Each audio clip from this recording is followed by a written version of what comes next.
Muy buenas tardes a todos, Dios los bendiga. El día de ayer, pues por algunas cuestiones de tiempo, ¿verdad? Ya no fue posible pues subir este estudio, pero pues eso no quiere decir que nos quedemos sin estudio esta semana. Lo transmitimos nuevamente precisamente para que podamos seguir aprendiendo, ¿no? Lo que nos dice Dios a través de su palabra. Y seguimos con este estudio de Juan. La semana pasada vimos el capítulo, perdón, el versículo 13 del capítulo 1 del Evangelio de Juan. Y bueno, esta semana nos toca algo, a lo mejor ya no va a ser tan, bueno, sí va a tener cierta exhortación, pero vamos a tratar de aspectos más teológicos, vaya, ¿no? Voy a intentar no ser tan, ¿cómo puedo decirlo? No, no sé tan técnico, mejor dicho, sin tantos tecnicismos, ya que esta enseñanza que vamos a tener es bastante profunda. Muchas veces, ¿no? Nos llegan a preguntar, oye, pero ¿por qué Dios se encarnó, ¿no? En Jesús, o qué nos dice la Biblia respecto a esto, ¿no? Por ejemplo, los testigos de Jehová, ¿no? Mencionan que Jesús no es Dios, como tal, y mencionan que es la primera creación de Dios y que incluso es un ángel de Dios, ¿no? Esto tomando como referencias algunos conceptos del Antiguo Testamento que vienen como están escritos como el ángel de Jehová, pero los que así conforme más estudiamos la palabra de Dios podemos notar, ¿no? Que esta referencia al ángel de Jehová que podemos encontrar en el Antiguo Testamento en diversas ocasiones, por ejemplo en Josué capítulo 1, por ejemplo también lo encontramos en Génesis, por ejemplo, también a lo largo de la palabra de Dios, ¿no? Encontramos ese término.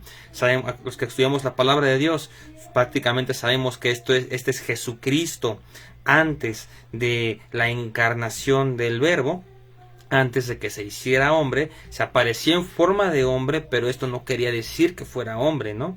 Incluso llegan a mencionar, ¿no? Que tenía aspecto de hombre, pero o sea, no era como un ser humano cualquiera, ¿no? Josué, en el libro de Josué capítulo 1, pues él ve al ángel de Jehová y dice que inmediatamente pues se postra a sus pies, ¿no?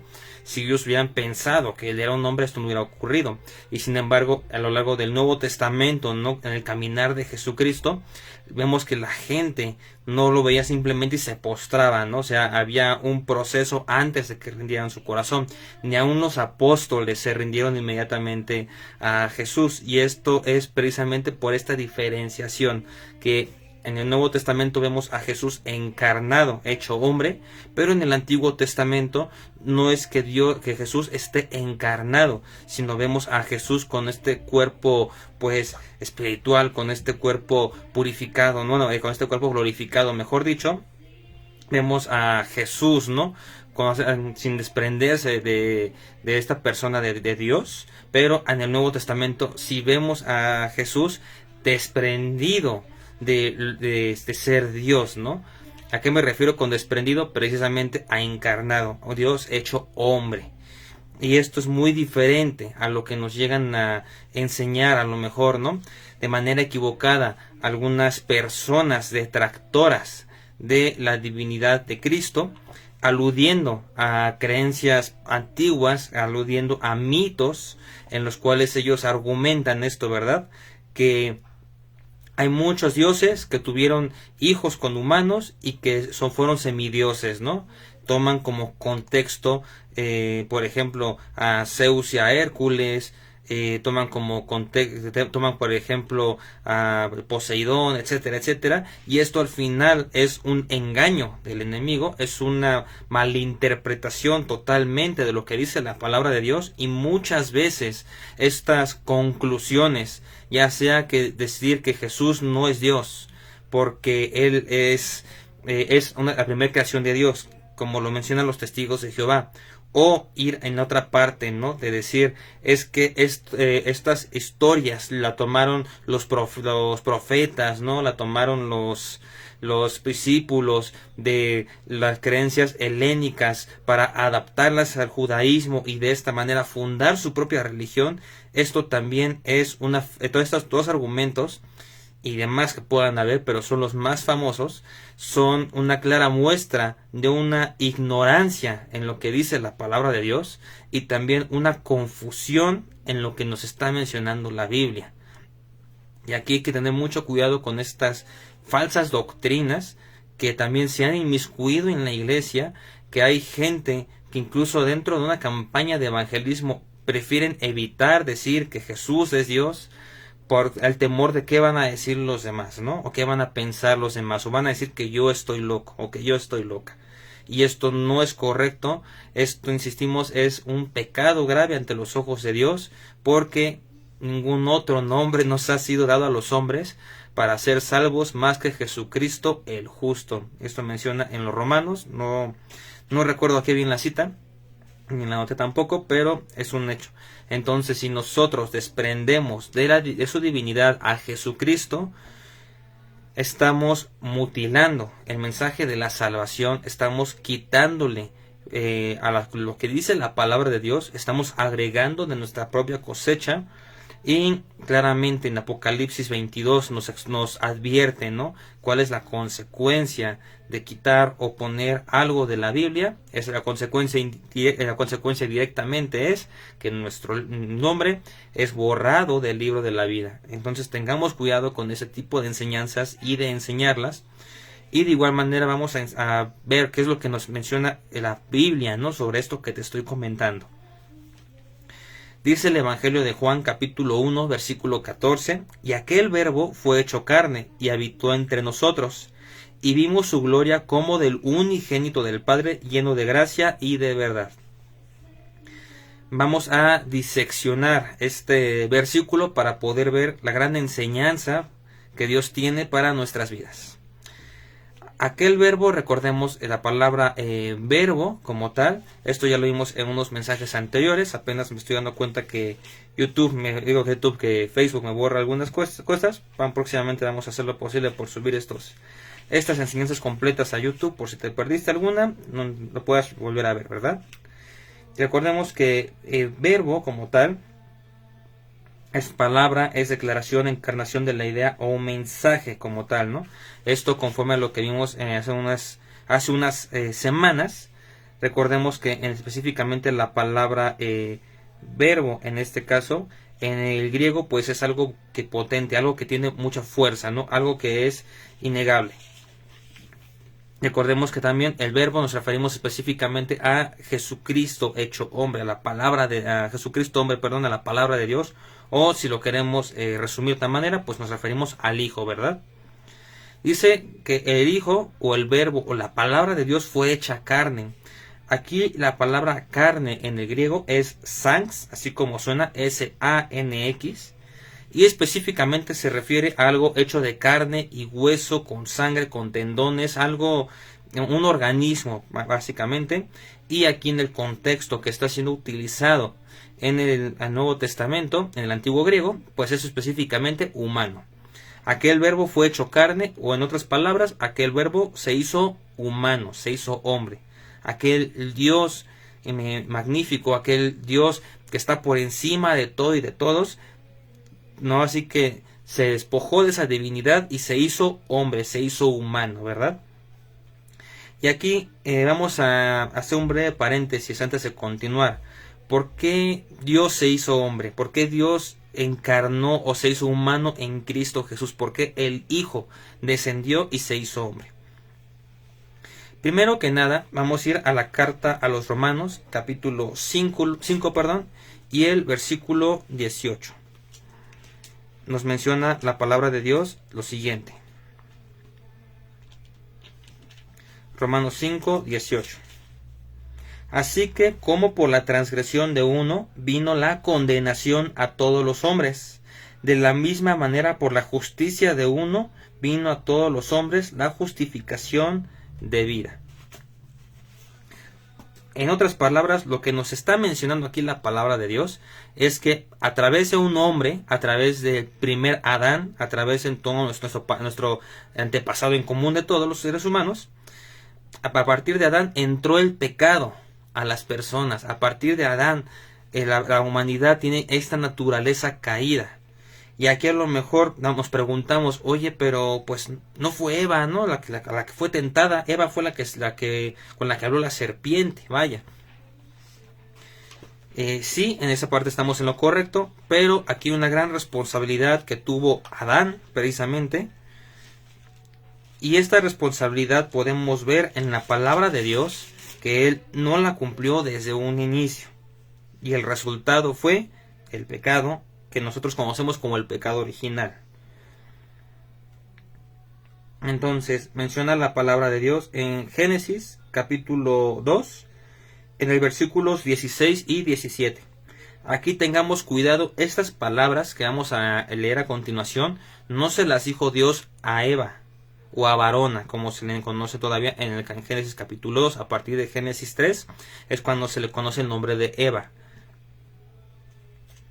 En Génesis 2, 16 y 17 dice: y mandó Jehová Dios al hombre específico, a Adán.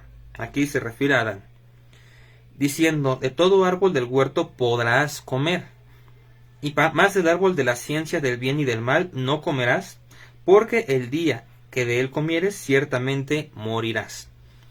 Aquí podemos pensar específicamente Dios a quién le dio el mandamiento: a Adán.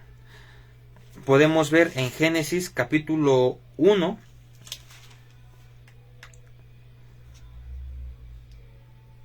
aquí está, Génesis capítulo 1, que menciona Dios al hombre, nuevamente específicamente a Adán. Dios le da un mandamiento. Y vamos a irlos estudiando. Y dice: dijo Dios: fructifíquense y multiplíquense. Esto pues se refiere al mandamiento matrimonial, el contexto matrimonial. Llenen la tierra y sojúzganla, y señoren en los peces del mar, en las aves de los cielos, en todas las bestias que se mueven sobre la tierra. Señorear no es gobernar con tiranía, sino gobernar sabiamente. Y dijo Dios: he aquí que te he dado toda planta que da semilla que está sobre la tierra, y todo árbol en que hay fruto y que da semilla les hará de comer. Y a toda bestia de la tierra, y a todas las aves de los cielos, y a todo lo que se arrastra sobre la tierra en que hay vida, toda planta verde les será para comer, y fue hecho así. De igual manera nos menciona la palabra de Dios, nos menciona también la palabra de Dios, que Dios crea a Adán con el propósito de cuidar la tierra, de proteger la tierra, ¿no? De guardarla y labrar la tierra. ¿Esto qué nos quiere decir? Y es un mandamiento que nosotros como varones tenemos. Nuestro primer ministerio es nuestra familia. Esto es invariable. No puedes pedir un cargo de pastor, no puedes pedir un cargo de liderazgo en tu trabajo, no puedes pedir un cargo de jefe en cualquier lado si tú no tienes la voluntad de gobernar tu casa. Si tú quieres señorear en algo, primero gobiérname tu casa, ¿no? Dice Dios. No quieres gobernar tu casa, pues ni modo, no te voy a poner tampoco por alto, ¿no? Tristemente hay pastores, ¿no? Hay diáconos, por ejemplo, hay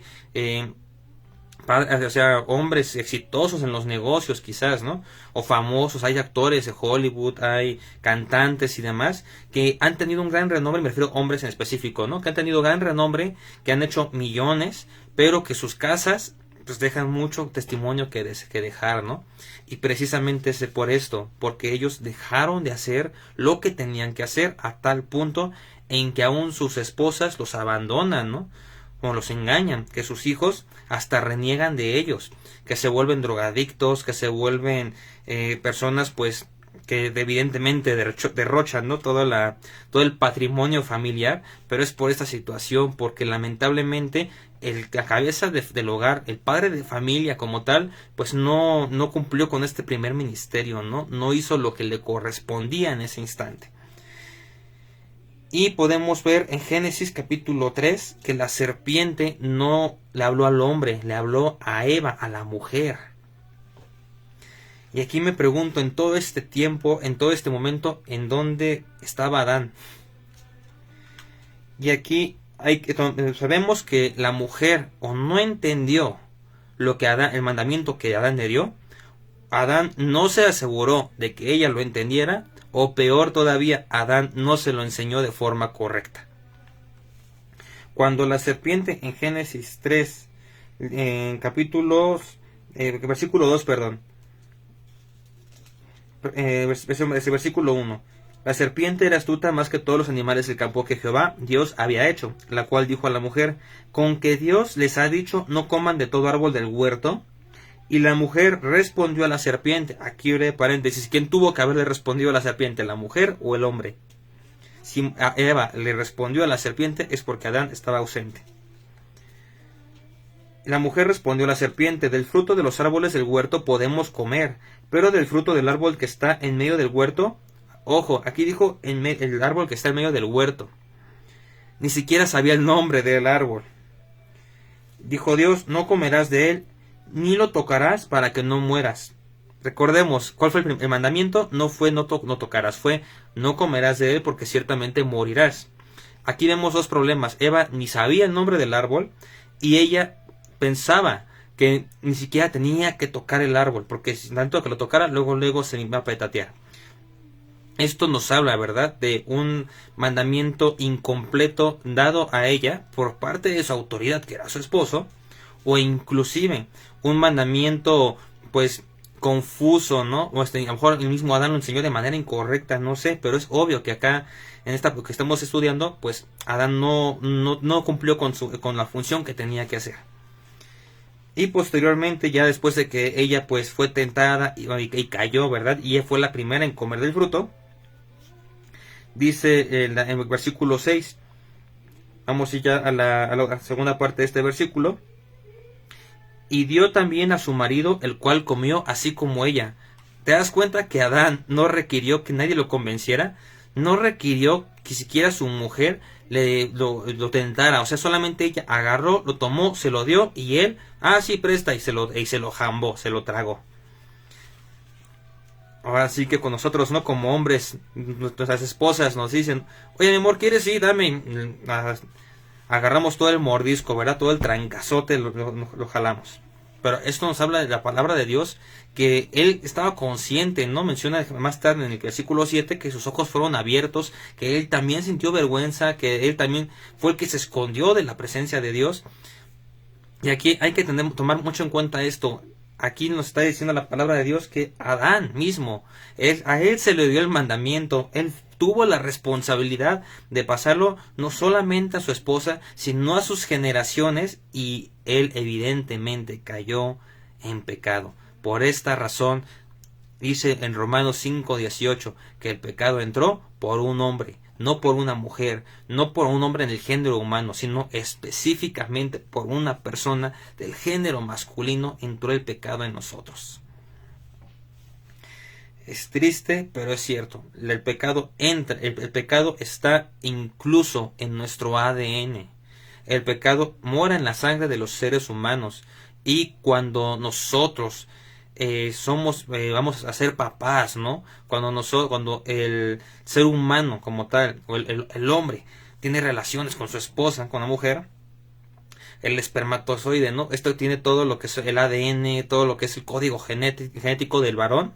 El óvulo también contiene todo el código genético de la mujer, y cuando estos, pues existe la fecundación, estos códigos genéticos, ¿verdad?, se entremezclan en 23 pares de cromosomas, y esto es lo que da origen a la especie humana, a los seres humanos, a los niños, ¿no? Aquí podemos confirmar que el pecado específicamente está en el gen del hombre. El pecado en sí lo transmitimos nosotros como hombres, como personas, como hombres hechos y derechos. Nosotros transmitimos el pecado a nuestras descendencias. Y por esta razón, el nacimiento de Jesús fue algo totalmente fuera de un espermatozoide, ¿no? Por eso nos menciona en el Evangelio de Lucas que María, siendo virgen, fue así que el Espíritu Santo, Dios mismo, puso su esencia, ¿verdad? No a través de una relación sexual, como equivocadamente muchas veces la gente piensa. Hemos visto a lo mejor imágenes, ¿no?, o historias que se mofan de esto, y esto es totalmente contrario a lo que Dios dice en su palabra, porque aquí, cuando en la palabra de Dios vemos el término se llegó, la conoció, específicamente nos referimos a relaciones sexuales. Pero en Mateo 1 y Lucas 1, que son los evangelios que hablan sobre el nacimiento virginal, mejor dicho, sobre la concepción virginal de María, teniendo en su vientre a Jesús sin una relación sexual, aquí estamos hablando, ¿verdad?, de una fecundación in vitro, es decir, no se requieren relaciones sexuales, no se requiere de un espermatozoide masculino para que el óvulo sea fecundado en este tipo de casos, ¿no? Es un nacimiento totalmente milagroso. Podemos ver algo similar a lo mejor en el caso de Jacob y Sarai, los cuales tuvieron un hijo milagroso en su vejez. También podemos ver esto en el caso de los papás de Sansón. Tanto Isaac como Sansón los conocemos como tipos de Cristo. ¿Por qué se conocen tipos de Cristo? Porque cada uno nos revela un misterio, ¿verdad?, sobre lo que hizo Jesús en la tierra, inclusive sobre cómo fue concebido, una concepción totalmente milagrosa.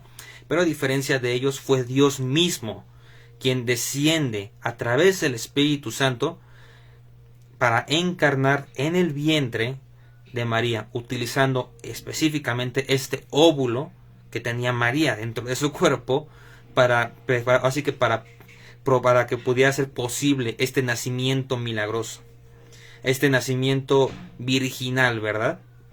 Y aquí hay que tener mucho cuidado, porque hay gente que dice, bueno, es que pudo haberse embarazado de otro y se lo enjaretó a José. Aquí tengamos mucho cuidado con este tipo de argumentos, ¿verdad?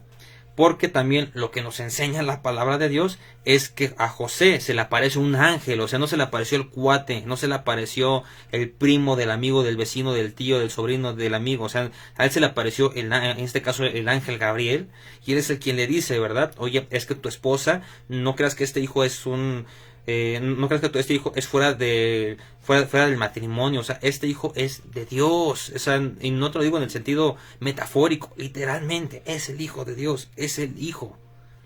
Y este nacimiento ha sido sin que María haya sido contaminada, sin que ella haya perdido su virginidad. De ahí que nos menciona la palabra de Dios que José no la conoció. Mateo 1 menciona que José no la conoció hasta después de haber concebido al niño. Esto también nos revela otra verdad, que María no fue siempre virgen, ¿verdad? Que María no murió siendo virgen. Esto estaba estudiando hace rato en la mañana. Esto viene de evangelios apócrifos, de la tradición hablada que posteriormente se canonizó en el concilio de Nicea. Pero la realidad es que la palabra de Dios inclusive nos habla de que Jesús tuvo medios hermanos.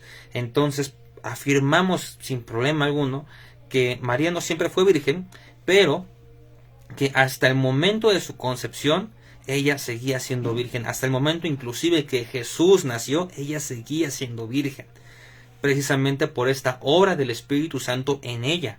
Y a lo mejor esto es que a mí me suena a locura. Te voy a decir una cuestión. El hecho de que ella se embarazara sin estar casada implicaba que ella muriera. ¿Por qué? Porque así lo hacían los judíos en aquel entonces. Y a lo mejor aquí podemos pensar, bueno, es que ya tenían entonces más motivos para mentir. Ojo, el hecho de que ella intentara engañar a José, José no era un cualquiera, o sea, José sabía bien, ¿no? O sea, la situación, y hasta incluso menciona la palabra de Dios que él quiso dejarla en secreto para no calumniarla. O sea, él no quiso cumplir la ley, no por un tema de cobardía, sino por simple y llano amor que le tenía a ella. Entonces, podemos analizando todo este contexto, ¿verdad? José simplemente pudo habérsela llevado a otro lado, vamos a tener a los hijos, que nadie se dé cuenta y todo aquí bien, ¿no? Sin embargo, o incluso José también pudo haber dicho, sabes que yo me desatiendo, yo me voy por otro lado, tú quédate con el papá de aquel niño y yo no voy a hacer nada, ¿verdad? Pero aquí es una forma divina, se le anuncia tanto a María sobre su embarazo milagroso, como también se le anuncia a José sobre esta concepción milagrosa. Inclusive el ángel exhorta a José que no desconozca a su mujer, sino al contrario, que la tome como esposa, precisamente para que ella ni fuera avergonzada, tampoco fuera José, y confirmando una vez más esta verdad, que Jesucristo no era el hijo de José, obviamente, pero tampoco era el hijo de ningún hombre, es el hijo de Dios. Aquí podemos entender entonces estas verdades. Simplemente el pecado está en nuestro código genético como varones, por eso Dios lo excluye totalmente, y es que Él interviene no mediante una relación sexual, sino mediante una fecundación in vitro, sin tecnología, directamente conforme con el Espíritu Santo, para que María quede embarazada de Jesucristo, de Jesús, del verbo hecho carne, de Juan 1:14, lo que nos menciona, aquel verbo fue hecho carne, ¿verdad? Ahora bien, vamos a ir a la segunda parte, pero antes de continuar, y esto lo podemos observar. Esto que te estoy diciendo, a lo mejor dices, oye, ¿de dónde se está aventando todo esto? Está tergiversando la Biblia. No estamos tergiversando absolutamente nada, porque aquí la palabra, en Génesis capítulo 3, el versículo 15, nos da la primer profecía sobre Jesucristo como Mesías. Y pondré enemistad entre ti y la mujer. No dice entre el hombre, y aquí Dios está hablándole al diablo, a Satanás. Pondré enemistad entre ti, Satanás, y la mujer, y entre tu simiente y la simiente suya. Esta te herirá en la cabeza y tú le herirás en el calcañar, o si lo quieres traducir, en el talón. ¿Qué quiere decir esto? Aquí la palabra en el hebreo, simiente, se refiere a semilla. Y si tú la buscas como tal, se refiere también al esperma, ¿no? Obviamente la mujer no tiene esperma, es más que obvio. Sin embargo, ella tiene una semilla que es específicamente el óvulo, ¿no? En esta traducción, pues si lo traduce, se traduce de esta manera, o se entiende de esta forma. Entonces, cuando aquí nos menciona en Génesis 3:15 esta verdad, en efecto, tú puedes observar en nuestra sociedad actual que hay una grave enemistad entre los hijos del diablo, entre la gente que ahora sí hace mentiras y demuestra con sus hechos que ellos no son hijos de Dios, contra la mujer. ¿Por qué crees que la mujer es de los sectores más vulnerables en nuestro país y en el mundo en general? ¿Por qué crees que hay tanta desigualdad? ¿Por qué crees que durante bastantes años, desde épocas antiguas, a la mujer se le ha querido poner en un lugar por debajo del hombre, cuando ante los ojos de Dios, a pesar de que tenemos distintas capacidades, muchas veces tan solo en fuerza, somos más fuertes los hombres que las mujeres, tan solo por tema óseo y por tema muscular, aún así, para Dios somos totalmente iguales, sin que uno merezca más y sin que uno merezca menos. Pero la simiente de Satanás, corrompiendo la creación y el orden natural y original de Dios, les dice a esos hombres con faltos entendimiento, necios, dice la palabra de Dios, que tengan guerra contra las mujeres. Es triste, pero la evidencia de esto está aquí en Génesis 3:15. Y esto, insistimos, no es el orden de Dios y no es lo que Dios quiere. Así que si tú, varón, tienes a tu esposa o a tus hijas o a tu mamá y las tratas mal por ser mujeres, de una vez te adelanto, Dios no te va a escuchar tus oraciones. Porque esto no revela que somos hijos de Dios, al contrario, revela que somos hijos, pero del chanclas, ¿verdad? Pero aquí dice que la mujer va a tener enemistad entre su simiente y la simiente de Satanás. Aquí específicamente nos dice, a lo mejor dice que aquí no se refiere a Jesús. Lo último nos confirma que se refiere a Jesús. Jesús triunfó en la cruz. ¿Satanás hirió a Cristo? Sí, lo hirió. Precisamente por algo lo crucificaron. Pero cuando Satanás hiere a Cristo, no fue una herida de muerte. Jesucristo, insistimos, sí murió en la cruz, pero no quiere decir que dejó de existir Jesús. Al contrario, al tercer día Él resucitó. ¿Qué quiere decir? Que ni siquiera la muerte pudo herirlo realmente. Pero nos menciona en Apocalipsis 21 que la serpiente antigua, que es Satanás, será derrotada por Jesucristo nuestro Señor. Una herida en el talón, pues no pasa de que te moleste, ¿verdad? No pasa de que sea como algo de, pues me lastimé, voy a cojear, pero todavía sigues vivo. Pero una herida en la cabeza, a ver, recupérate, una herida en la cabeza, está súper cañón. Si una persona cualquiera se rompe el pie o algo así, bueno, pues no pasa de un tiempo a lo mejor incapacitado, ¿no? Pero una persona que literalmente se rompe la cabeza, inclusive médicamente hablando, es muy poco probable que haya pues esperanzas, ¿no? Ahora imagínate que aquí nos está mencionando la palabra de Dios, que este término que dice herir se refiere literalmente a aplastar, es decir, que la serpiente será totalmente aplastada por Jesucristo nuestro Señor. A pesar de toda la guerra que Satanás hace en contra de las personas, Jesucristo ya tuvo esta victoria en la cruz del Calvario. Por esta razón, Satanás tiene una guerra contra las mujeres. Si tú como mujer te dices satanista, o tú quieres creer en todo esto, o para ti no, pues es que yo me voy con las wiccas, me voy con las brujas, me voy con tal y fulano y sultano, pues estás del lado que te quiere ver destruida. Ten mucho cuidado con esta parte, porque Satanás no busca ni el bien para nadie, y para las mujeres mucho menos. Satanás odia a las mujeres, precisamente porque ellas tienen la capacidad de poder engendrar hijos, porque ellas tienen la capacidad de poder dar buen testimonio para sus maridos, para que ellos se conviertan, porque ellas, y me consta, y estoy seguro que en tu iglesia también te consta, son las primeras que están en el frente de la batalla. Que evangelismo, mujeres casi siempre hay, ¿eh? Que vamos a noche de oración, casi puras mujeres.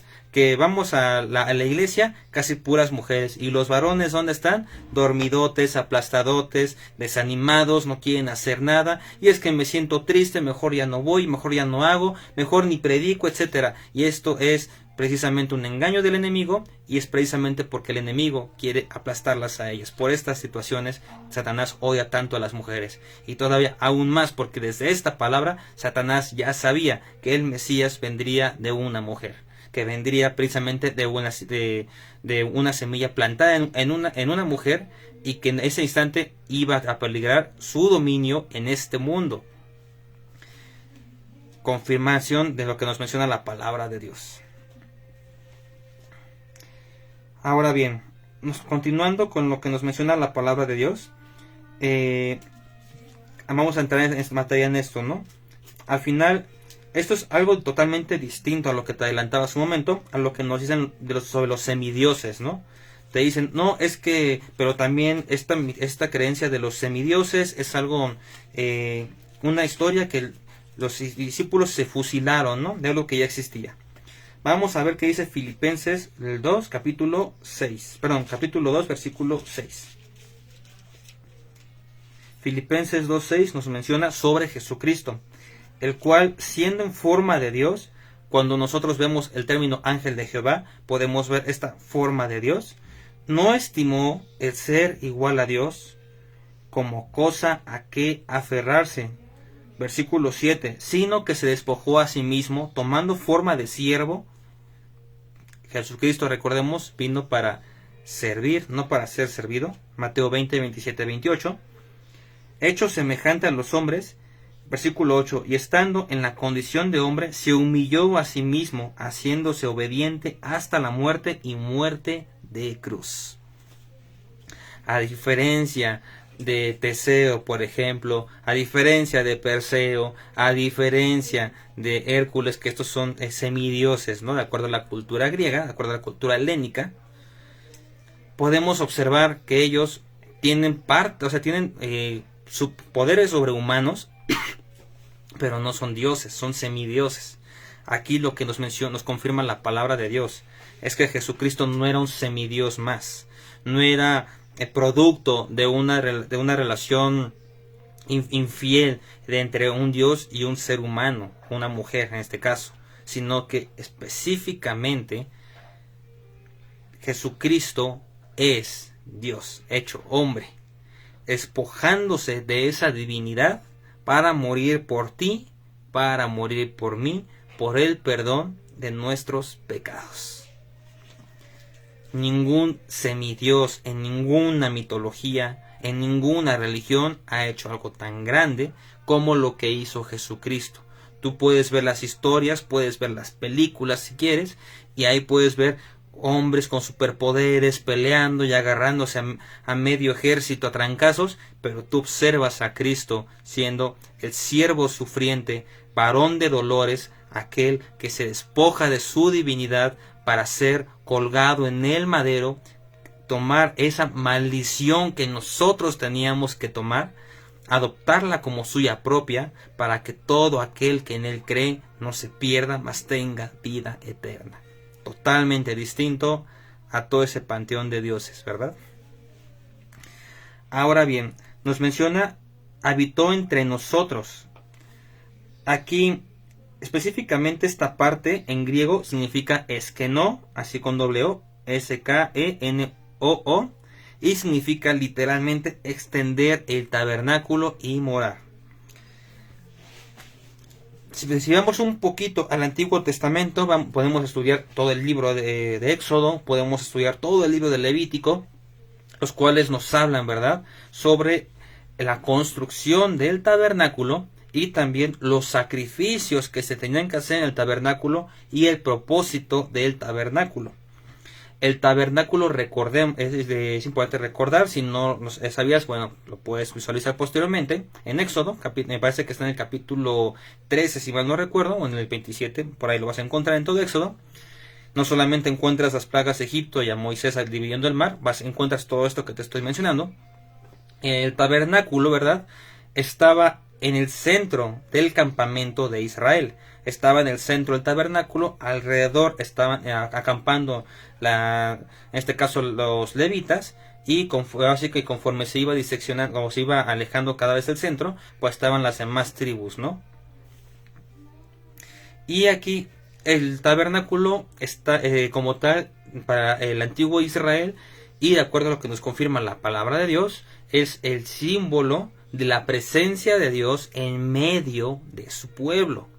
Después de la que se termina de construir el tabernáculo, menciona la palabra de Dios que el Shekinah de Dios, la gloria de Dios, en forma de nube, descendió sobre el tabernáculo de forma milagrosa y que ahí permanecía.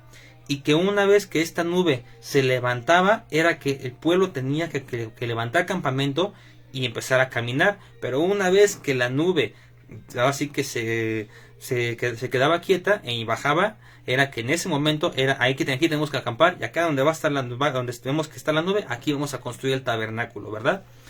Esto nos confirma, ¿verdad?, que Dios tiene que estar no en una parte, sino específicamente debe ser el centro de nuestra vida como hijos de Dios. Si Dios no forma parte del centro de tu vida, aguas, porque hay algo importante que lo cual arrepentirse ahí. Cuando la nube se levantaba, ¿qué quiere decir? Cuando Dios nos dice que avancemos, órale, avánzale. Cuando Dios te diga que te detengas, ni modo, detente. Dios tiene que ser aquel que dirija nuestro camino. No, ojo, porque mucha gente tergiversa esto, ¿verdad? Dicen, ok, entonces yo quiero hacer esto y Dios bendice mis caminos. No, totalmente incorrecto. Simplemente es, hágase tu voluntad, así en la tierra como en el cielo. Yo simplemente aquí soy un siervo inútil que quiere hacer la voluntad de mi Padre que está en los cielos. Esa tendría que ser la oración de los cristianos. Lamentablemente muchos lo oran totalmente distinto. Dios, voy a emprender, voy a hacer esto, voy a hacer aquello, bendíceme. Por favor, Padre, amén y amén. Y órale, me arrojo al desastre. Y no, esto no tendría que ser así. Mucha gente lo tergiversa, ¿no? Encomienda a Jehová tus caminos y Él enderezará tus veredas. Pero ojo, cuando yo estoy en Cristo Jesús, ya no son mis caminos los que sigo, son los caminos de Dios. Ya no busco mis intereses, busco los intereses de Dios. Ya no busco enriquecerme para este mundo, busco simplemente hacer más grande el reino de Dios. Soy embajador de Dios aquí en la tierra, como lo hemos visto a lo largo de este estudio. nada breve por cierto, y aún así hay gente que lamentablemente se hace llamar hijo de Dios y siguen pensando en sí mismos, y esto es totalmente en contra de lo que Jesucristo vino a hacer, y es peor todavía en contra de lo que Dios quiere de nuestras vidas. Dios no trabaja para nosotros, nosotros estamos aquí por Dios, para Dios y con Dios. Amén. Entonces, así como a través del tabernáculo el pueblo tenía acceso a la presencia de Dios, nosotros también tenemos acceso mediante Cristo. Pero no lo tenemos en forma limitada como en el Antiguo Testamento, porque en el Antiguo Testamento solo una vez al año el sumo sacerdote podía entrar a la presencia de Dios, sino que nosotros, tú como mujer o como hombre, yo también, mi familia, los que estamos en Cristo, todos los hijos de Dios tenemos acceso libre e ilimitado 24/7 a la presencia de Dios. Romanos capítulo 5 nuevamente, pero esta vez vamos a ir al versículo 1. Nos dice Romanos 5:1 lo siguiente: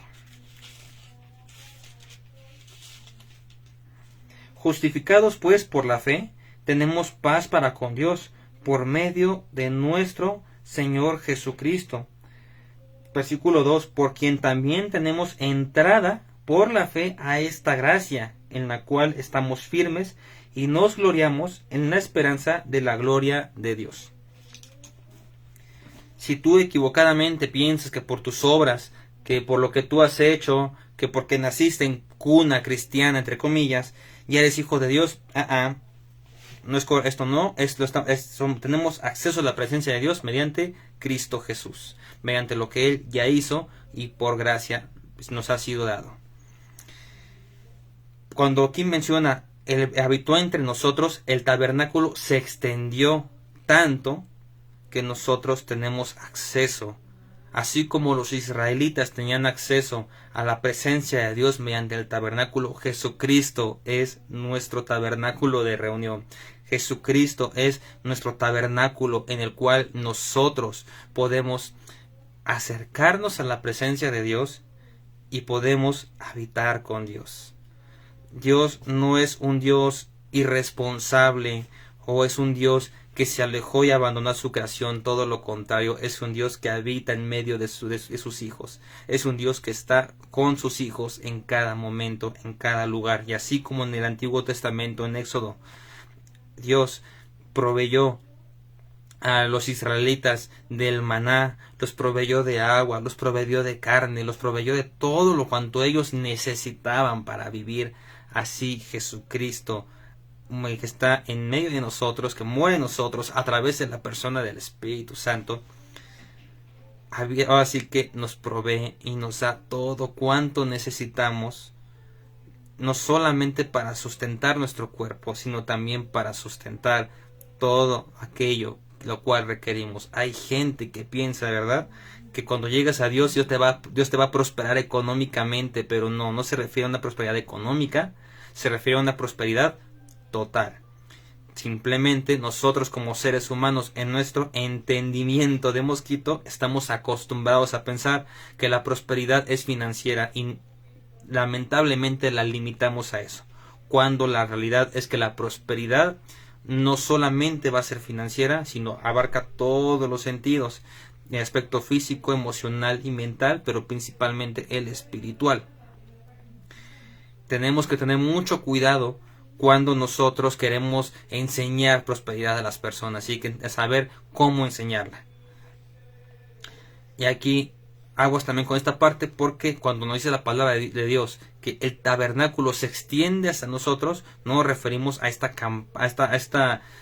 tienda, ¿no?, que a lo mejor antes se veía en el antiguo de Israel, sino es algo mucho más allá, porque el verdadero Hijo de Dios está todo el tiempo en la presencia de Dios. A veces no la podemos percibir porque también limitamos sentir la presencia de Dios. Lo limitamos a algo meramente emocional, meramente a un sensacionalismo. Hay gente que piensa también, ¿verdad?, que estoy en la presencia de Dios, el Espíritu Santo me tocó y vino sobre mí porque me puse a llorar en la alabanza, porque me puse a llorar en la prédica, que porque alguien dijo bu y yo dije ¡fua! Me dice sum y yo digo ¡ay! Me caí con la presencia del Espíritu Santo, arrabadabadú, aleluya. No, esto no es sentir la presencia ni de Dios, ni mucho menos del Espíritu Santo.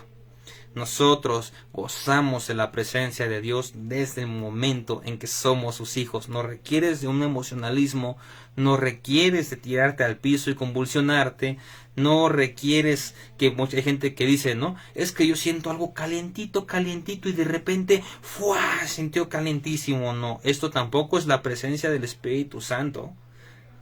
No digo que a lo mejor en algún punto el Espíritu se puede manifestar de estas formas, pero no es correcto que nosotros pensemos que no tenemos al Espíritu porque nunca he tenido estas experiencias. Porque también esa es otra. Hay iglesias o sectores con diferente doctrina que enseñan esto. Es que si tú no te caíste, no tienes el Espíritu Santo.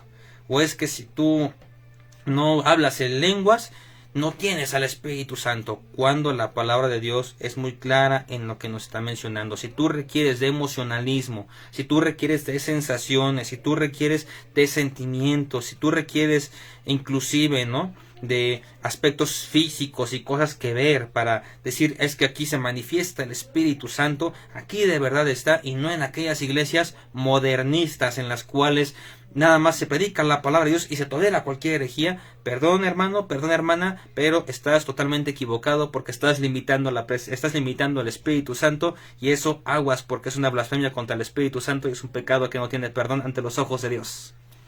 Ten mucho cuidado. No está bien ni el extremo de reducirlo al emocionalismo, tampoco está bien el extremo de decir es que estos están locos y nada más tantito dicen que está el Espíritu y se convulsionan y estos son fanáticos. No, tampoco esto es correcto, porque insistimos, el Espíritu Santo se puede manifestar de miles de maneras posibles, muchas de ellas hay veces que las demás las podemos ver, hay otras que solamente nosotros conocemos. Entonces, querido hermano, querida hermana, no te atrevas a limitar a tu entendimiento ni a tu doctrina al Espíritu Santo. Ten mucho cuidado con esta parte. De igual forma, aquí lo que nos menciona en este caso, nosotros tenemos, volvemos a lo mismo, acceso ilimitado a la presencia de Dios. No requerimos de algo extrasensorial o sobrenatural para poder estar en la presencia de Dios. Al momento en que nosotros aceptamos a Jesucristo como nuestro verdadero y único Salvador, reconocemos nuestra condición pecadora, que requerimos un Salvador, y Él es nuestro Salvador, que Él fue crucificado por mí y que Él resucitó. Desde ese instante que yo ya soy salvo, ya estoy ante la presencia de Dios. Ya tengo este sello del Espíritu Santo y ya está el tabernáculo en medio de su pueblo. Y es el tabernáculo, prácticamente la presencia de Dios ya está conmigo. Yo ya estoy en la presencia de Dios, yo ya estoy con Cristo y Él está conmigo. Apocalipsis 22, Apocalipsis es el 12, me parece, no es el 6, sino búsquenlo en todo Apocalipsis. Aquel que yo toco la puerta y alguien abriere, yo cenaré con él y él conmigo. La comida, por ejemplo, es algo súper íntimo que muchas veces las personas tenemos, y la cena todavía es más íntima porque ya es tu última comida. Prácticamente la cena es ya no quiero saber nada de nada ni nadie. Es la última comida que tú tienes en ese día. Normalmente es la más tranquila, y en ese instante que dice Jesús, aquel va a cenar conmigo y yo cenaré con él, nos da esta gran noticia, ¿verdad? Que prácticamente Él está en esta comunión íntima con nosotros. Nuevamente el tabernáculo está morando en medio de su pueblo. Aleluya, amén y amén y amén. Gloria a Dios por esto, ¿verdad? Por esta palabra poderosa que tenemos en esta tarde para nuestras vidas. A lo mejor tú dices, es que tengo problemas, todo me va mal. ¿Dónde está la presencia de Dios? Si ya fuiste sellado con el Espíritu Santo, ya está la presencia de Dios. No quiere decir que la presencia de Dios nos exima de los problemas, al contrario, nos fortalece durante las pruebas, durante los problemas. Ahora menciona y vimos, aquí la palabra vimos es theaomai, Theaomai, y significa contemplar, observación cuidadosa, intencional y profunda, es decir, algo que normalmente hacían los filósofos en la antigua Grecia, y contemplamos, pudimos estudiar, pudimos ver profundamente, inclusive presenciar, ¿verdad? Su gloria, la gloria de Jesucristo, la gloria de aquel verbo hecho carne, como del unigénito del Padre. Gracia, aquí la palabra es charis, que significa favor, gozo, y verdad, que es aletheia, A-L-E-D-S-E-I-A, que significa veraz. Gloria a Dios por esto, porque nosotros, cuando aceptamos a Jesucristo y Él habita entre nosotros, podemos nosotros observar, podemos contemplar y maravillarnos de esta gloria hermosa, de la gloria de Dios. Aquí la gloria es doxa, D-O-X-A, y significa riqueza, fama y esplendor. Cuán grande, o sea, cuán grandes cosas podemos ver cuando somos sellados por el Espíritu Santo. Qué grandioso Dios podemos ver nosotros, ¿verdad? Como hijos suyos. Cuando vemos a Cristo Jesús, cuando ponemos nuestras miradas en Jesucristo nuestro Señor, podemos ver su gloria, podemos ver su esplendor, su fama, su poder, su riqueza, todo cuanto es Él. Llenos de gozo, llenos de esta gracia. Y es una gracia que simplemente en Él no cabe la mentira, una gracia que simplemente nos llena de tanto, nos llena de gozo. Sabemos que esto es inmerecido y Él la extiende para todos nosotros, porque en Él está la verdad. Por eso dice la palabra de Dios, Juan 14:6, dice Jesucristo, yo soy el camino, la verdad y la vida, nadie viene al Padre si no es por mí. Y somos bienaventurados porque sin ver a Jesús físicamente creímos en Él. Bienaventurados somos porque sin ver milagros, sin ver un fenómeno paranormal inexplicable, sin ver absolutamente nada con nuestros ojos humanos, recibimos a Cristo y decidimos creer en Él como verdadero y único Salvador. Y esto es a los que en el Evangelio de Mateo, en las bienaventuranzas, dice, bienaventurados los que creyeron sin ver. Pero es Mateo 28. Cuando se acerca Tomás, a ver si eres Jesús, a ver, déjame, meto mi mano en tu costado, a ver tus palmas. Jesús le dice, tiéntale, mi rey, mira, aquí está, tiéntele, mire. Tú creíste porque viste, pero bienaventurados los que creen sin haber visto. Y nosotros somos esa generación bienaventurada, porque hemos decidido creer en el Rey de Reyes y Señor de Señores, sin haber visto humanamente a Jesús, sin haber tenido estas revelaciones, ¿verdad? A lo mejor hay gente que sí las tuvo y que esto lo llevó a la fe, pues gloria a Dios también por ellos, porque también Dios llama a las personas de miles y un maneras también posibles, no necesariamente desde una campaña de evangelismo. También hay gente que hemos conocido que les ha hablado a través de un milagro, les ha hablado a través incluso de sueños, de revelaciones, y esto ha hecho que ellos y ellas hayan caído de rodillas ante la presencia de Dios y lo hayan aceptado como su verdadero y único Salvador. Gloria a Dios por ello. Insistimos, no podemos limitar al Espíritu Santo, pero cuando nosotros ya estamos en la presencia del Espíritu Santo, es importante que entendamos esto, que estamos percibiendo la gloria de Dios, que está llena de gracia y de verdad para cada uno de nosotros. Cristo da sin que nosotros merezcamos absolutamente nada, dándonos la verdad, dándonos totalmente a Él mismo. Él mismo se entrega por ti y por mí, y cada día, cada mañana, tarde y noche, en cada hora, cada minuto y segundo, no importa en dónde estés, Jesucristo sigue estando contigo. Su presencia, el tabernáculo de reunión sigue en medio de ti. Y todo esto ha sido posible porque Jesús no estimó a ser Dios como cosa a la cual aferrarse, sino que se despojó de su divinidad para encarnar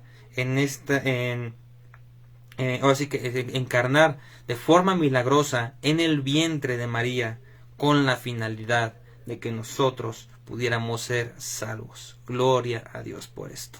Amén y amén. Pues hasta aquí hemos terminado este estudio de esta tarde. Esperamos la próxima semana vernos nuevamente los jueves. En caso de que no se pueda, pues esperamos que sea el día viernes. Que Dios los bendiga, que pasen excelente fin de semana y hasta aquí estamos despedidos. Dios los bendiga.